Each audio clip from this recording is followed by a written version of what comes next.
Well, pardon the noise. Kind of windy day and trying to get this project done. So this is a new access hatch I purchased for Reverie. I have an old hatch. You can see an old round one that I had to remove because it doesn't close anymore. And this hatch has a very odd size, so I couldn't find a replacement of the exact same size, so I can just get a new round hatch and put it on the hole. So I didn't have a choice but to get a brand new hatch. So I got the Seaflow square hatch. A couple things I like about the square hatch is it has the latches, so it can be locked and secure versus just snapped on. So let's open this up. And the other thing I like is a brand new gasket, and I can set it up either so it opens down or opens up depending on what we're doing. So I'm gonna kind of look around the position of the hatch and try to come up with a kind of good strategy. So we're gonna see if weather's not cooperating as far as we may get some rain today, so I may have to just cover the hole and come back tomorrow and do it, but I'm gonna try to get as far as I can. So I already removed the old hatch, and of course so old and brittle, it just falls apart. So that's the hole where the old hatch was. You can see the parts and pieces, and I got to clean that out because it's full of silicone. It didn't take long. Everything came out pretty good. It's clean. Unfortunately, I'm going to have to move that LED, so I got to work on that one. Okay, so what I'm going to do is I'm going to use the box the hatch came in to cut a template. Well, I'm going to have to call out a day. It's too windy, and I'm trying to work with templates and things, and it's just getting blown all over the place. So before I make a mistake and cut the wrong thing in the wrong angle, I'm going to take a pause, just cover the hole, and I'll come back tomorrow, and hopefully we'll have less wind and I'll be able to finish it up. All right, folks, so we're back on Reverie. We're going to try to finish our inspection hatch project. We have a good day today, sunny, somewhat warm, and there's no wind, so I have to do some cutting into the fiberglass, so it's nicer to do that when the wind is not blowing. So I have a template that I made here with a piece of cardboard. I measured, it has to be 11 3/4 by 11 7/8, and I marked where the hinge goes, and just kind of set it up, make sure I have an edge that extends just a hair over the bottom of the hatch. And the idea is I only want to have to cut one, so I make a hole big enough to the hatch in and not have to keep shaving and cutting and making a mess. So I mark the corners, and I'm going to cut those with a scissor, and after that I'll go place it back there. I have to decide which way I'm going to have the orientation of the inspection hatch, so I can have it open sideways or up or down. I got to figure out what way is going to be the most advantageous to do that.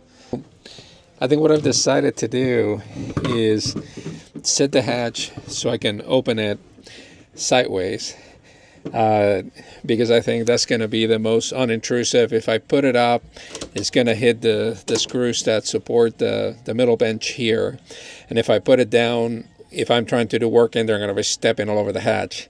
So I think having it open sideways is going to be the best option. Unfortunately, to make this fit, the lip is going to interfere. This LED light that I have put in here is going to interfere, so I'm going to have to remove this before I do the cut out and get everything set up. To try to find a straight line to base everything out of, I cut a little piece of board that I set right on the seat holder. There's an edge here is level, and then I added a little piece of wood on top so I can get to the flat surface and drew a straight line. So that line should be straight with the backside of the boat.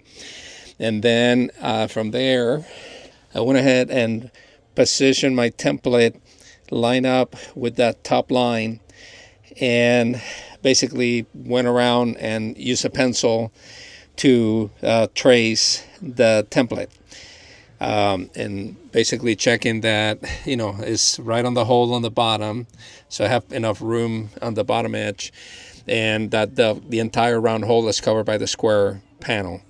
So I'm gonna take the template off and see how it looks. So that looks pretty good.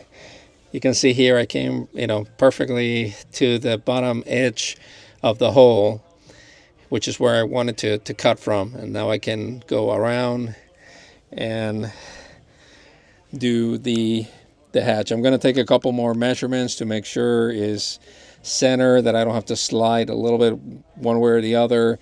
I mean, I probably could come left based on what I'm looking at here for the drill holes. I can probably slide left just a hair. The question becomes whether that level of precision is required. I made some more adjustments and slide it a little bit more, but right where the lines are, the panel is center, up and down and side to side.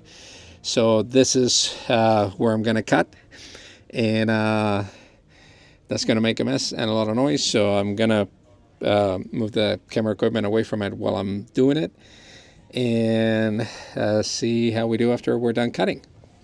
So we got our hole cut out.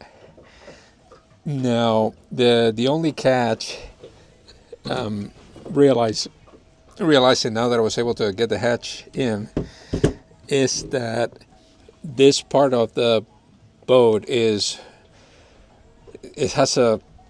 not flat, and that's gonna create a challenge. So if I push it on the top, it comes out on the bottom. So what I'm gonna have to do is put a backing piece of wood on the I'm gonna screw the top flush. I'm gonna screw the top flush with the fiberglass up here, and then on the bottom I'm gonna put a piece of wood to basically create a backing to push the fiberglass flat, so I have a good seal all the way around. So this will be on the inside, nobody's gonna see it, but it should make everything pretty plumb and square. I'm gonna test it before I put the sealant on. So I'm gonna drill the top holes, I'm gonna keep coming down and drill the side holes, and then see what I have going on the bottom, put the piece of wood, and then drill the bottom screws. This has basically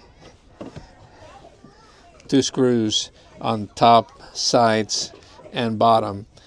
So I'm hoping that by doing that, everything comes out flush and I get a good seal. And actually, I've already been sticking my hand through this hole, so a lot easier to get down on the bottom there to get things out or work around the hoses. So this is actually significant improvement over having the round hole, the round inspection hatch.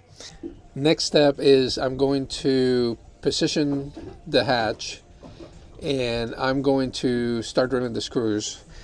What I want to do is do everything dry first and make sure that the hatch is going to behave properly and I'll be able to open and close it.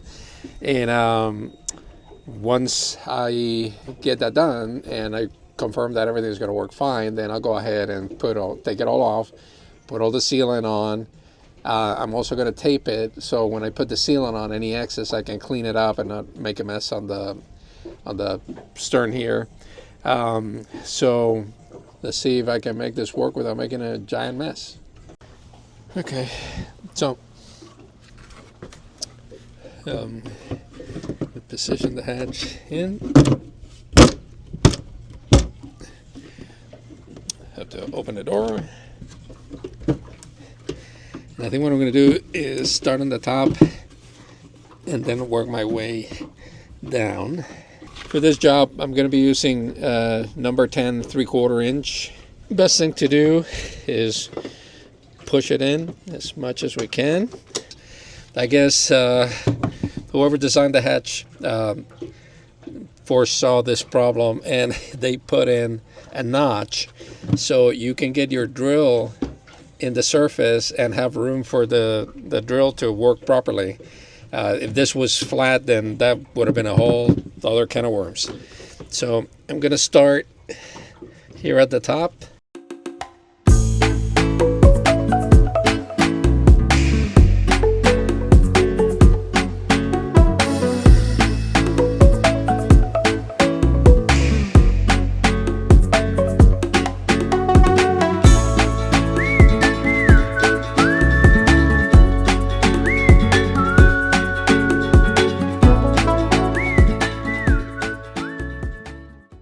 It actually sat pretty good.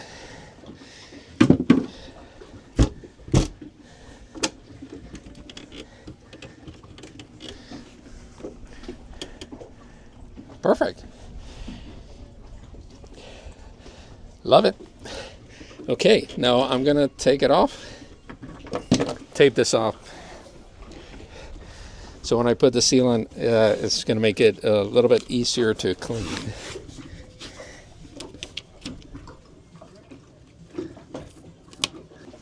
The trick on all these jobs is in the prep work.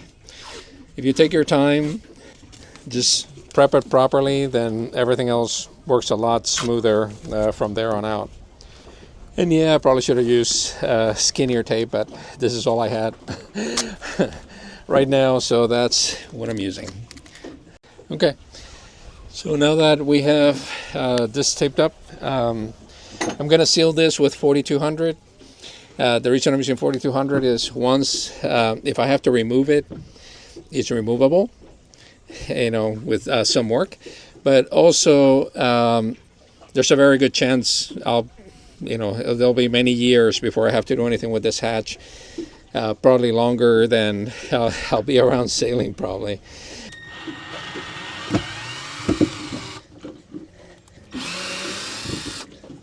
Okay. Okie doke. Let me get the goop out, and we'll be ready to reinstall in a few minutes. So we got the tape removed.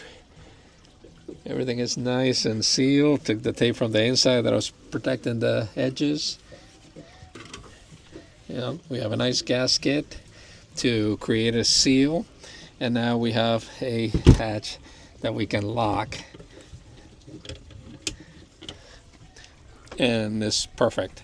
So we're going to leave it there, close, while the 4200 dries up. Okay, so now we have our hatch all in place. And it's a significant improvement over the round style one. So right in there, you can see we have some plumbing for drainage, backing plates for the ladder, bonding wire. So now it's a lot easier to get access to it, and also to things that are, mounted on deck. So things like this we now can replace and have a little bit better access to them. Same thing with our wire feeds and so on. So that's the conclusion of our project for this video. We got that hatch replaced and put in place, and as you can see, it wasn't the hard effort. You just, weather wasn't cooperating. I don't want to be doing fiberglass work when there's wind blowing 15 knots and all the dust is going all over the place. So I waited for a good day to do it and finish it up, and we now have our beautiful square hatch that gives us much better access throughout. And now check that off the list. So folks, with that, please subscribe to our channel. We continue to share all our refit videos on Reverie. Next in line, we have the tow rail. So I'm gonna take the tow rail off and seal the holes and call it a day. That teak on the tow rail on this boat is beyond repair, and I really don't want to put another item that's going to require maintenance. So I'm going to make it maintenance free. I still have a tow rail on the boat, it's just not as high, which is still fine. So with that, thank you so much for watching. I really appreciate your support, and we'll see you in the next episode.